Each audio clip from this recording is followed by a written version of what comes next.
Hello guys, it's Coach Review here, and I'm going to be comparing Mako and at SeaWorld Orlando and Goliath at Six Flags Over Georgia, and which one is better. Mako and Goliath are both hypercoasters with a height of 200 feet, and are considered some of the best B&M hypercoasters.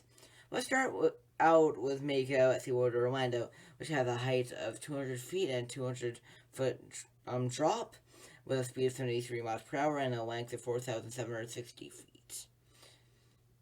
And opened in 2016, compared to Goliath opening in the early 2000s, I'm pretty sure, with a 200-foot tall lift, of course, and a 175-foot tall drop, and a speed of 75 miles per hour, and a length of 4,480 feet. So statistically, Mako is a little bit better, statistically at least.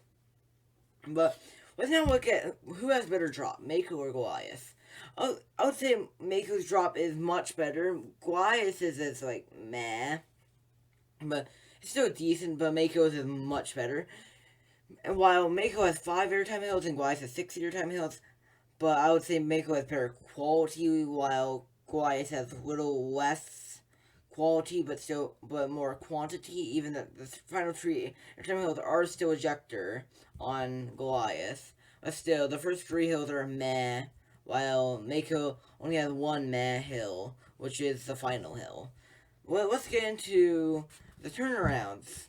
Mako has a regular hammerhead turnaround, and Goliath has a half of an airtime hill and then an intense double helix. Overall, I think Goliath's turnaround is better, or much better, I would say, because, well, it's more uncommon, and a hammerhead turnaround doesn't do much except turn you around. But with the double helix, of course, is very intense, and you can get some airtime in the front row. But yeah, but which is smoother, Mako or Goliath? I think that Mako is smoother, while Goliath during the valley have a small rattle. Nothing to complain about, of course, but still it's notable. But nothing to worry about, of course. But with Mako, it's glass smooth, and they both have the same restraints with the B&M clamshells, because they're both B&M hypercoasters, of course, and they both are great. Both, of course, are great. Restraints, at least. What has the best paint job? I think Mako has a great color scheme with the purple and blue, which it's just, I don't know why, but it looks so good, of course. While with Goliath, it's like shaded, and those colors naturally probably wouldn't look the best. And then they're also shaded, so I don't like it that much. Well, Mako's is one of my favorite paint jobs. But then let's now get into which one's my favorite of the two, Mako or Goliath. Mako, of course, is at SeaWorld Orlando, and Goliath is at Six Flags Over Georgia. Of these two, I would say Goliath. No, I'm kidding. Mako.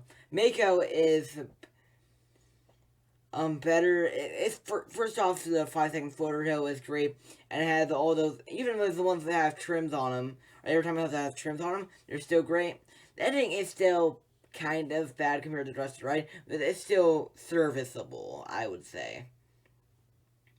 While Goliath, the finale is really good, but the rest of the ride is meh.